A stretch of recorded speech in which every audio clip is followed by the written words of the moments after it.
नमस्कार दोस्तों, आप सभी का स्वागत है मेरे YouTube channel Ashok Chawla education hub पर। दोस्तों, आज का हमारा टॉपिक रहेगा बाल विकास को प्रभावित करने वाले कारक, यानी बालक के जो विकास में जो प्रभावित करते हैं ना, वो कारक कौन कौन से हैं।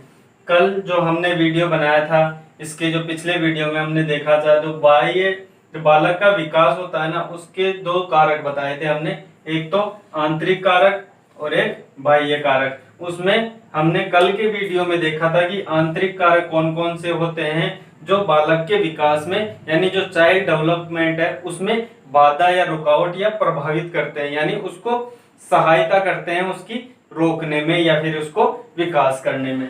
तो हमने देखा था कल वीडियो में आंतरिक कारक। आज उसका दूसरा पार्ट देखेंगे कि बालक के विकास में कौन कौन से कारक प्रभावित होते हैं, बाहरी कारक यानी बाह्य कारक। तो आज इनके बारे में अपन डिटेल से जानेंगे। तो आंतरिक के बारे में अपने कल वीडियो में देखा।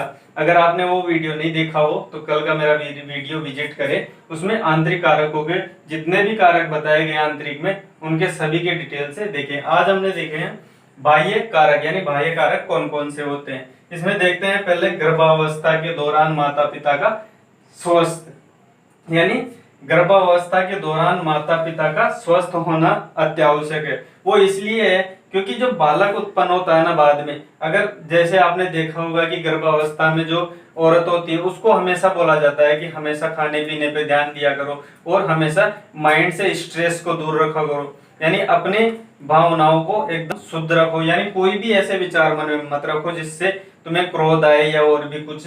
तो अपनी जो स्वस्थ रहने के जो सारे कारण है वो अपनाने चाहिए, ऐसे बोला जाता है। जो गर्भावस्था में जो महिला होती है उसको वो इसीलिए बोला जाता है क्योंकि जो बालक उत्पन्न होता है ना, उस पर भी इस बात का इफेक्ट पड़ता है कि माता पिता के मन में ऐसा कोई भावना तो नहीं थी। अगर ऐसी कोई भावना है उसके मन में, क्रोध या ऐसा कोई रहेगा, तो बच्चे पे उस बात का इफेक्ट पड़ता है। इसलिए उसका स्वस्थ रहना अत्यावश्यक है। इसमें क्या है कि स्वस्थ रहने पे ध्यान दिया गया है कि स्वस्थ अगर वो अच्छा रहेगा तो ही। अगर माता का अगर उस गर्भावस्था के दौरान स्वस्थ नहीं रहा जाता तो बालक के विकास में बाधाएं उत्पन्न हो सकती है।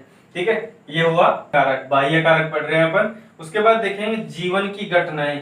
जो जीवन से संबंधित जो घटनाएं वो भी बाल विकास को बहुत प्रभावित करती है। वो कैसे करती है, जैसे देखते हैं कि जीवन की, जैसे एक बालक होता है ना, उसके जो बाह्य परिवेश है, उसका आसपास का जो वातावरण है, उसकी घटनाएं घटती है रोज।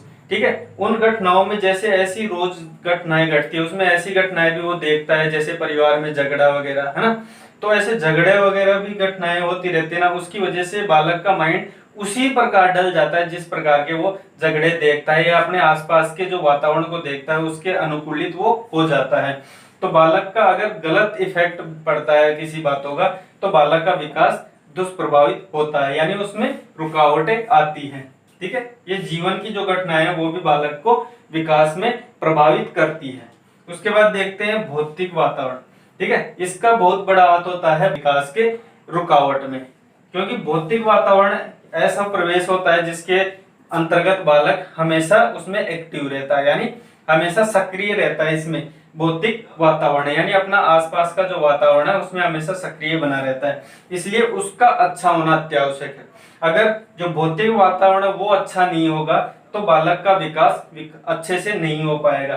तो ये है कहने का मतलब कि भौतिक वातावरण अच्छा होना चाहिए, मतलब आस पड़ोस का जो वातावरण है उसमें प्रदूषण नहीं होना चाहिए। पहली बात तो ये, क्योंकि प्रदूषण अगर उस आसपास के वातावरण में फैला रहेगा ना, तो बच्चे का क्या है कि माइंड अच्छे से नहीं लग पाएगा। उस प्रदूषण के कारण ही वो गलत मतलब भावनाएं उसमें उत्पन्न होगी कि प्रदूषण है तो उसमें बहुत सी बीमारियां उत्पन्न होगी। तो उन बीमारियों के कारण उसका जो पढ़ने का जो टाइम टेबल है वो बिगड़ जाएगा। इसमें बाल विकास में प्रभावित होगा बालक। आगे देखते हैं सामाजिक और आर्थिक स्थिति, यानी बच्चे की जो सामाजिक और आर्थिक स्थिति है वो भी बालक के विकास में बहुत प्रभावित करती है। वो कैसे करती है वो मैं आपको बताता हूँ। जैसे आर्थिक स्थिति देखिए, किसी बालक की आर्थिक स्थिति ज्यादा खराब है तो वो अच्छे स्कूल में एडमिशन नहीं ले सकता, ये कॉमन सी बात है। अगर वो अच्छे स्कूल में एडमिशन नहीं लेगा तो वो ग्रोथ नहीं कर पाएगा, यानी उसका डेवलप नहीं हो पाएगा। वो इसलिए नहीं हो पाएगा क्योंकि जो अच्छी स्थिति वाले बालक हैं, जिनकी आर्थिक स्थिति अच्छी है, तो वो अच्छे अच्छे स्कूलों में एडमिशन लेके सांस्कृतिक और बहुत से ऐसे कार्यक्रम है जिनके द्वारा बहुत कुछ सीखता है। लेकिन जिनकी आर्थिक स्थिति, जिस बालक की आर्थिक स्थिति अगर खराब रहेगी तो वो अच्छे स्कूल में एडमिशन नहीं ले पाएगा, और अच्छे स्कूल में एडमिशन नहीं ले पाएगा तो वो बहुत सी ऐसी जो प्रभावित होती है ना, उसके बुद्धि को जो विकास में लाती है, उन बातों से वो वंचित रह जाएगा। कैसे वंचित रह जाएगा? अगर वो अच्छे स्कूल में दाखिला ही नहीं लेगा और ऐसे मतलब नॉर्मल विद्यालय में जाएगा, कमजोर बच्चों के साथ पढ़ेगा, तो उसकी बुद्धि भी उसके समकक्ष हो जाएगी, यानी उसके समान ही हो जाएगी, वो उनकी तरीके से सोचने लगेगा। तो अगर बालक का विकास अच्छा होता है, उसमें सहायक होती है आर्थिक स्थिति। उनकी आर्थिक स्थिति अगर अच्छी होगी तो ही बालक का विकास अच्छे से होगा। तो दोस्तों आज हमने पढ़ा बाह्य कारक, कल हमने पढ़ा था आंतरिक कारक, उनके बारे में, जो आंतरिक कारक उनके बारे में डिटेल से पढ़ा, जो अंदर से प्रभावित करते हैं बालक को। आज हमने पढ़ा बाह्य कारक, यानी जो अपने आसपास का वातावरण है या आसपास के जो लोग हैं वो किस प्रकार बालक के विकास को प्रभावित करते हैं, वो आज हमने देखा। तो दोस्तों अगर वीडियो अच्छा लगे तो लाइक, कमेंट और ज्यादा से ज्यादा इस वीडियो को शेयर करें ताकि और भी इसका लाभ ले सके। बाकी वीडियो देखने के लिए आपका बहुत बहुत धन्यवाद।